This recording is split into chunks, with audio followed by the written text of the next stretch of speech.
Então, na ação penal 503, 52, 63, 15, depoimento do senhor Marcelo Bahia Odebrecht. Senhor Marcelo Odebrecht, o senhor foi acusado de um crime pelo Ministério Público Federal. Em condições normais, o senhor teria o direito de permanecer em silêncio. Mas é sabido que o senhor fez um acordo de colaboração com o Procurador-Geral da República, através do qual o senhor renunciou a esse direito e o senhor se comprometeu a dizer apenas a verdade perante a Justiça.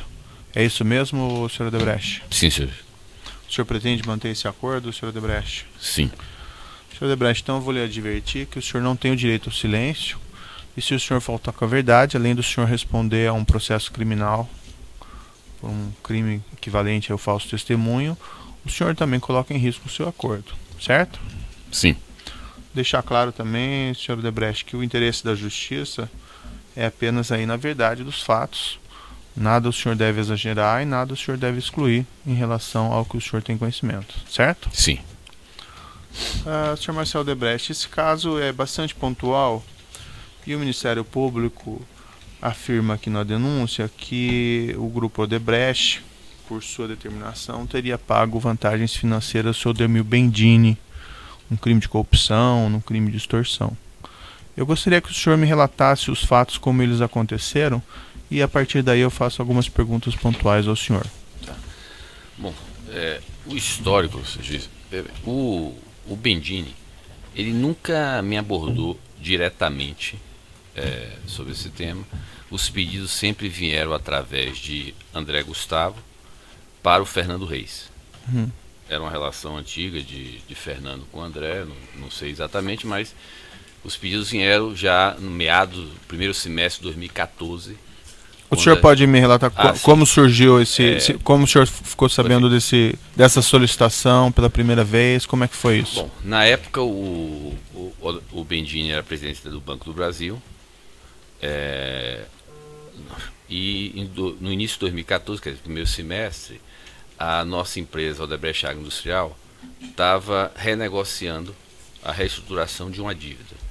Na época, o valor, acho que depois acabou sendo, não sei exatamente o valor que fechou, mas a época era 1,7 bilhões de reais a reestruturação da dívida, e aí veio este pedido através de André para o Fernando. Eu não conhecia André.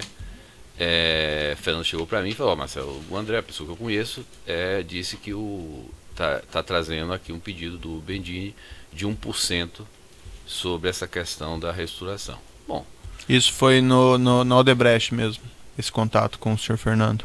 Aí eu não sei exatamente o Fernando, aonde ele se encontrava com o André. Quer dizer, não, sim, mas quando ele falou com o senhor? Não. Só sim, na própria Odebrecht, em algum...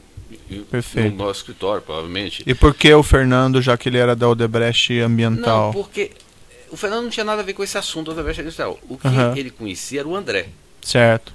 E o André, talvez por a Fernando ser a única pessoa que ele conhecesse na Odebrecht, o André procurou o Fernando e disse: Fernando, olha, tem um assunto da agroindustrial de uma empresa de vocês que está andando no Banco do Brasil, entendeu? E o presidente do Banco do Brasil, que eu conheço, tá pedindo 1% desse financiamento, dessa reestruturação, que dava 17 milhões de reais. Isso foi o que o Fernando me trouxe, claro. Certo? Eu conheci o Bendini, eu já conheci o Bendini, tive inúmeras reuniões com ele, só que eu não costumava dar espaço para esse tipo de abordagem, e talvez ele também não quisesse fazer comigo, não sei. Então, o pedido veio através de André para Fernando, que não tinha nada a ver com o assunto. A única coisa era que Fernando conhecia o André. Isso foi, então, no primeiro semestre de 2014. Perfeito. Eu não dei muita bola, tá? Tanto que eu tenho até umas notas de uma agenda que eu tenho com o André, ou com o Fernando, que eu até é o evento dos depois a gente vai perguntar desses documentos, eu até tenho aqui. Eu prefiro que o senhor faça um relato primeiro, perfeito, e depois nós então, vemos os documentos. Eu não dei muito bola para esse achaque, entendeu? Não achei que... Na verdade é o seguinte, até como esclareceu a testemunha Marcela Dremer, sempre que a gente tinha uma relação com o Banco do Brasil, os temas sempre foram inclusive de forma técnica, nunca soube de nenhum pagamento indevido no Banco do Brasil. Certo. Tá?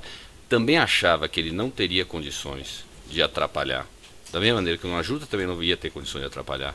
É o que eu falei, talvez podia ter adiantado o financiamento um pouco, ou atrasado um pouco, mas eu não achava. Qual que foi a posição que o senhor transmitiu ao senhor Fernando? Aí eu neguei.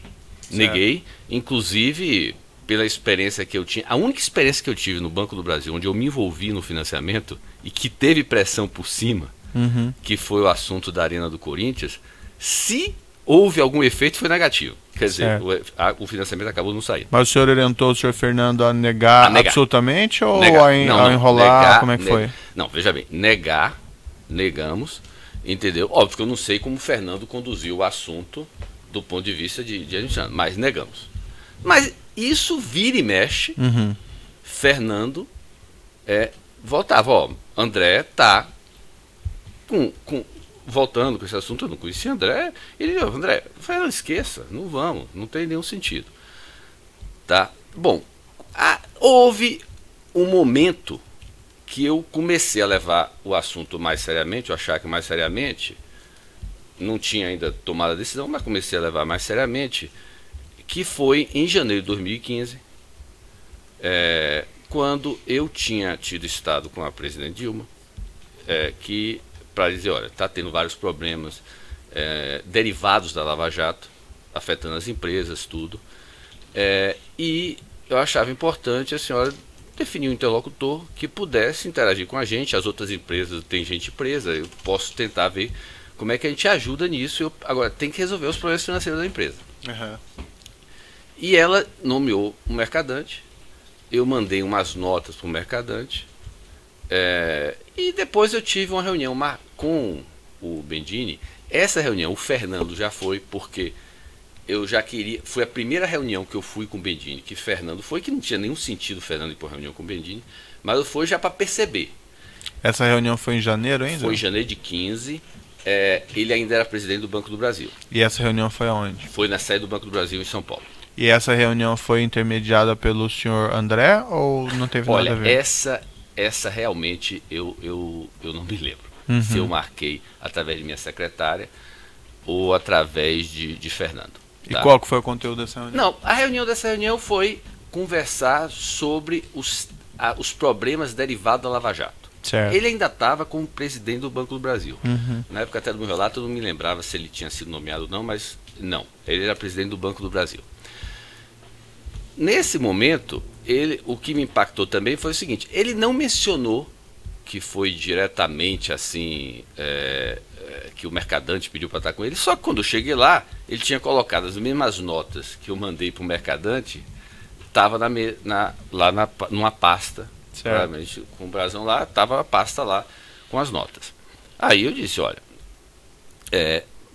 ele se colocou como assim, indicado pela presidência, tá? Para resolver os problemas derivados da Lava Jato, a questão financeira. Ainda não tinha a ver diretamente com o assunto Petrobras. Bom, eu menciono isso na verdade eu nem está no meu relato, está no outro relato de obstrução de justiça, mas eu menciono isso mais pela questão de que a partir daí eu comecei a levar o assunto mais seriamente, mas não tomei nenhuma decisão. Tá? Houve nessa reunião uma menção à vantagem, à propina? De modo algum. Eu nunca tive diretamente essa abordagem dele. Nem de maneira velada nessa reunião? Não. Dessa reunião em absoluto. Certo. Bom, aí ele foi nomeado presidente da Petrobras. Tá certo? Aí a coisa muda um pouco de figura. Certo. Entendeu? Porque ele tinha uma posição que de fato poderia atrapalhar a gente. Tá? Nós tínhamos vários temas bastante críticos na Petrobras no momento, tá certo? E aí eu procurei me cercar, o que eu chamo de evidências irrefutáveis, para ter certeza, primeiro, de que havia este pedido de vantagem devida, esse achaque, e que ele teria condições de atrapalhar a gente. Aí foi um processo de... Só uma questão aqui, no microfone então, doutor. Uma questão de ordem. Eu gostaria que o senhor intervisse para que não fosse utilizada a palavra achaque, porque não cabe ao réu capitular o comportamento do senhor André, que seja solicitação ou qualquer outro adjetivo. Doutor, aí eu acho que o acusado é livre para expressar da maneira como ele achar mais apropriado, até porque depois é importante que o juiz avalie segundo as palavras do próprio acusado. Não há nenhuma palavra ofensiva especificamente qualitativa ao seu cliente ou aos outros acusados, certo? Então, pode prosseguir. Esse era o termo, no fundo, que eu e o Fernando conversavam. Sim. Então, eu procurei, eu preciso ter certeza de que havia este pedido de vantagem devida e que ele tinha condições de não atrapalhar. Bom, a certeza disto, teve alguns fatos, quer dizer, eu tive várias evidências nesse processo, tá? Que eu posso mencionar aí. Sim, gostaria que o senhor mencionasse. Pronto, então veja bem. Primeira evidência, primeiro eu dizer o seguinte, antes de chegar na reunião que eu menciono, que é a reunião de maio, 18 de maio, na casa de André, que foi a reunião com que, a partir dessa reunião, eu autorizei o pagamento de vantagem devida. Antes de chegar nela, eu procurei me cercar, por exemplo, para mim uma evidência forte era os locais e a forma como os encontros iam ser organizados. Eles tinham que evidenciar que por trás havia uma ilicitude, um pedido de ilícito, alguma coisa. Por exemplo, não fazia nenhum sentido Fernando Reis via André Gustavo marcar minhas reuniões com Benigni. Não fazia nenhum sentido. Eu conhecia ele, eu era presidente da Odebrecht, ele era presidente da Petrobras. Não fazia nenhum sentido. E claramente o Benigni não estava me atendendo como presidente da Petrobras. Não queria ter reuniões comigo oficiais. Certo. Então, para mim, isso era importante. E o fato, e eu também dizia, André, Fernando, você vai comigo. Porque não tinha também sentido o Fernando estar numa reunião comigo. Se eu tivesse que levar alguém para mim com a reunião com o presidente da Petrobras, eu levaria o Márcio ou o Fadigas, que eram os dois líderes empresariais que tinham mais relações. Então, para mim, isso era um ponto importante. Já que eu não teria uma abordagem direta, eu tinha que ter certeza que havia algo por trás. Bom, tanto que com Gabriele e com Graça Foster, eu tive inúmeras reuniões, todas transparentes, inclusive quando eles foram em minha casa, convidados por mim para jantares, tudo, esses encontros eram marcados através das secretárias, tinha troca de e-mail entre secretárias dando os dados de entrada do carro na minha casa, então quer dizer, até os registros, tudo lá. Certo. Neste caso não, quer dizer, e aí, antes dessa reunião de André, eu tive pelo menos 2 encontros que foram realizados no mesmo lugar típico, que foi aquela reunião que meu pai e Newton vieram a ter em setembro. E na verdade, não é um lugar neutro. No fundo, era um encontro escondido. O senhor menciona no escritório de advocacia. Era um encontro escondido que se combinava de um entrar pelo lado, outro entrar pelo outro. Quer dizer, o escritório de advocacia não sabia, só cedeu a sala. Mas o que eu digo é o seguinte, era um encontro atípico, é o que se diz, na surdina, como a gente está aqui na surdina. Tá? Apesar de que os temas tratados lá foram legítimos, eram críticos, caracterizava que havia por trás um pedido indevido, e no caso da reunião de setembro havia já até um pagamento, os pagamentos indevidos. Perfeito. Mas vamos assim, o senhor mencionou que teve essa reunião em janeiro, isso, né? Não. Janeiro foi reunião no Banco do Brasil. Aí qual foi a próxima reunião? Aí eu tive, antes da reunião na casa do André, em maio, eu tive pelo menos 2 reuniões nesse escritório de advocacia, que foi organizado e marcado por Fernando através de André, certo? E foi nesse esquema totalmente fora de quem estava presente nessas 2 reuniões? Fernando. Eu, Fernando e Benigni. E Benigni. E também o senhor André? Não. Eu, Fernando e Benigni.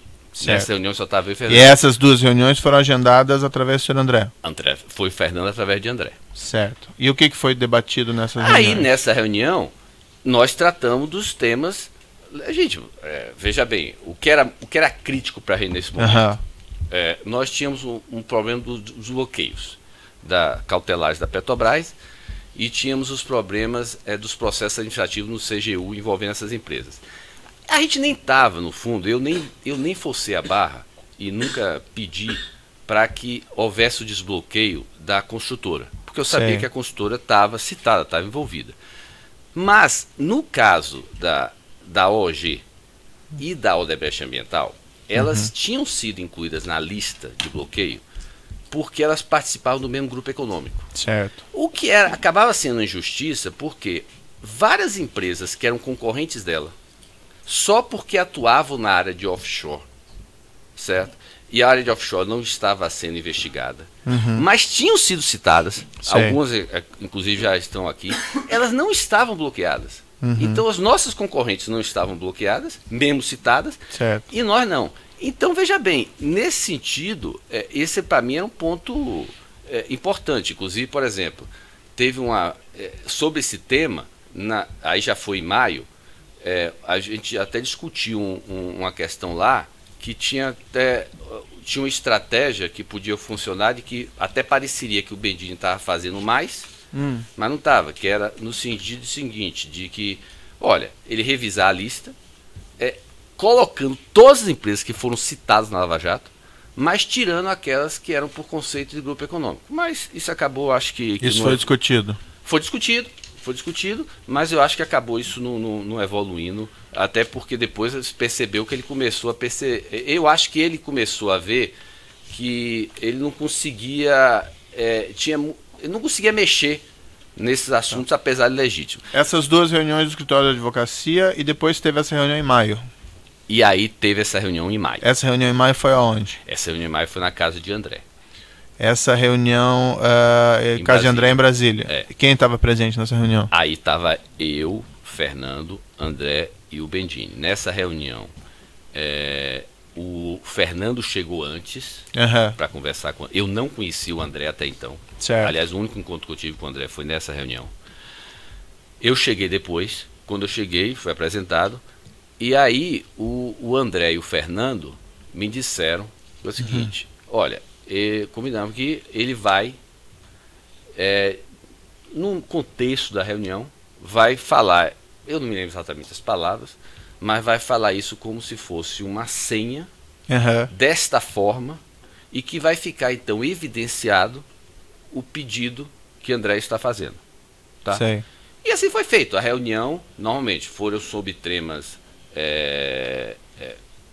os temas críticos nossos, legítimos. Inclusive, por exemplo, eu até juntei aos autos, eu tenho um e-mail que eu pedi para minha secretária em Brasília, secretária de Brasília, imprimir pouco antes desta reunião, poucas horas antes dessa reunião, que eram os temas que eu estaria levando para discutir. Então, os temas em si eram legítimos. O que foi de diferente nessa reunião foi que, no meio dessa discussão sobre Lava Jato e tema da Petrobras, aí sim ele trouxe claramente aquelas palavras da forma que o André havia me dito como sinal de que o pedido de André existia. E qual que era mais ou menos essa... Não precisa ser as palavras exatas, mas o que ele falou? Foi mencionando o financiamento. O financiamento, entendo que deu certo, foi tudo bem, coisa assim. Financiamento do Banco do Brasil. Fora do contexto do assunto totalmente. E nesse sentido de que exatamente as palavras que André tinha dito dentro desse contexto para caracterizar que o pedido de André estava sendo. Entendeu? E, no fundo, eu saí dessa reunião com o Fernando, estamos em maio, 18 de maio. Aí falou: Fernando, eu acho que agora não tem a menor dúvida de que existe o pedido. Pelas conversas que a gente tem com ele, ele pode, se não nos ajudar, pelo menos ele pode nos atrapalhar. Sim. Entendeu? Eu acho que a gente devia começar. Eu não acho que a gente vai precisar dar o 17, mas vamos começar a pagar alguma coisa administrando. Certo. E aí eu disse: Fernando, vá acertando com o André alguma coisa, vá pagando, e nós vamos avaliando se a capacidade dele de atingir a gente. Certo. E isso aconteceu, se pagou fez 3 pagamentos de 1 milhão de cada. Na época eu nem me lembrava, acho que Fernando, eu fui preso logo depois do primeiro pagamento, 2 pagamentos foram realizados depois. E este é outro ponto também que eu digo: se fosse uma consultoria técnica, uma consultoria legítima, tá? Ela não seria paga via equipe de operações estruturadas. Ainda mais no momento de tanto risco e exposição, eu já preso. A operacionalização desses pagamentos o senhor não cuidou? Não foi cuidei, o Fernando daí? Não cuidei, foi Fernando, mas não seria pago. A equipe a essa altura, desde início de 2015, final de 2014, nós já tínhamos praticamente encerrado as operações estruturadas. E a equipe estava sem liberdade para atuação. Tá? Ela estava focada no encerramento da operação. Para a gente manter este pagamento, porque não só era importante, como também não seria nenhum pagamento legítimo lícito, você pagaria via operações estruturadas. E outra coisa, quer dizer, ela também é evidência para mim, se fosse uma consultoria técnica, ela não seria aprovada por mim ou por Fernando. O Fernando não tem nada a ver com a Odebrecht Agroindustrial. Seria aprovada ou por Marcela Dremer, ou pela equipe de operações da Odebrecht Agroindustrial, e a Marcela Dremer esclareceu bem esse ponto, quer dizer, não existe isso. Depois dessa reunião em maio, o senhor teve outras reuniões com o senhor Bendini? Não. Ou com o senhor André? Não, com o André não, com o Bendini também não me lembro de ter tido. Contatos telefônicos ou de alguma forma com o senhor Pode Bendini? ter ocorrido, porque, veja bem, para mim era normal, até o Bendini assumir, ter contato com o presidente da Petrobras. O Bendini é que nunca gostou, e quando ele era presidente do Banco do Brasil, eu tinha contatos com ele constante, por telefone e tudo, a Arena do Estado do Corinthians foi. Quando ele entrou com o presidente da Petrobras, é que a partir daí, ele mesmo forçou a barra para que tudo viesse através. Eu só conseguia realmente me encontrar com ele se fosse através do Fernando com o André. Certo. Nessas reuniões que o senhor mencionou que teve com ele, ele assumiu um compromisso, então, de ajudar o Odebrecht para desbloquear, por esse desbloqueio cautelar? Ele disse que ia ajudar, a gente entendia, eu digo o seguinte, ele não assumiu nada que, a meu modo de ver, não fosse legítimo e lícito, entendeu? Isso eu tenho que dizer, ele nunca assumiu. Eu estava e a minha preocupação naquele momento era mais em avaliar a capacidade, ter a boa vontade dele e não ter ele atrapalhando. Mas ele demonstrou, assim, falou verbalmente, não, ele ter disse, boa vontade para desbloquear e atender esse pleito, por exemplo, em relação ao OGG? Foi. Ele falou, a gente discutiu essa questão, uma estratégia para exatamente aumentar a lista, mas tirar hoje outras questões, por exemplo, a questão das glosas e retenções. Ele diz, vou ver isso, como é que fica, porque eram serviços prestados. As glosas e retenções, os pagamentos por serviços já prestados, isso? Serviços já prestados. Outra questão, por exemplo, as comissões internas de apurações dentro da Petrobras, elas estavam sendo conduzidas de tal maneira a encontrar culpados. Então, ele, vou dar uma olhada nisso. A questão, por exemplo, de uma coisa que estava sendo muito chata na época, estava sendo divulgado de que a Petrobras queria vender a participação da Braskem. Naquele momento, era um momento conturbado, a gente conversou sobre isso.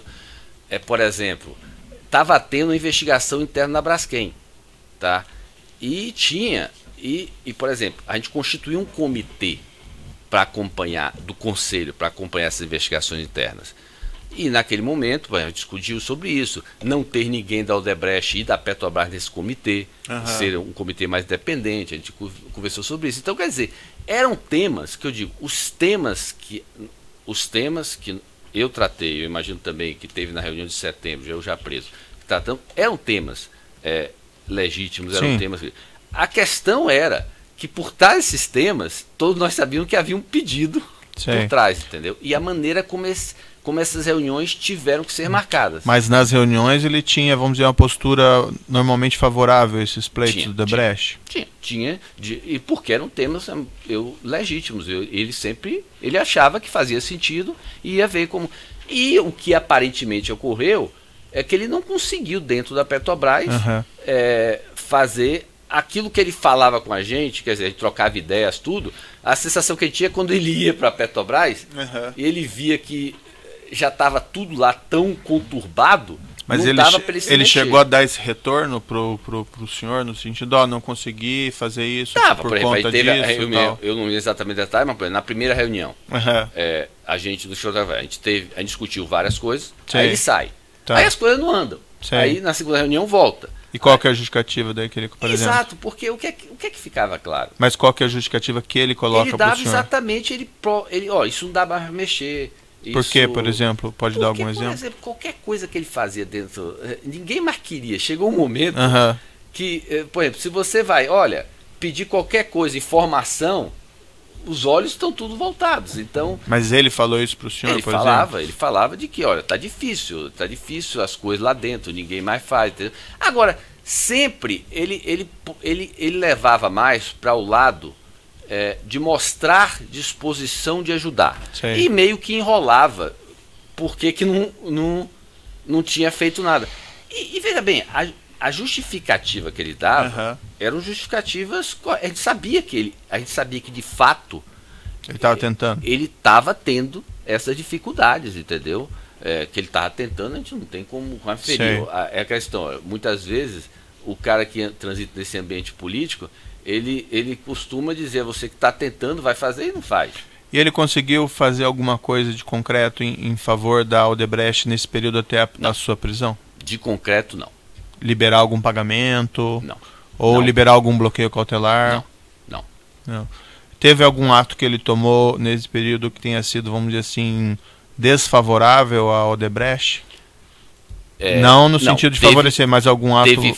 Teve atos desfavoráveis, foi uma sequência, toda hora vinha uma notícia, da Petrobras. Eu não acho que tenha sido iniciativa dele. Uhum. Eu não acho que tenha sido iniciativa dele. Teve nesse ano a renegociação daquele contrato de nafta, não? Não, acho que não, nesse período não. Acho que a negociação tinha sido feita, uma renegociação provisória no final do ano anterior e depois eu já preso, fechou.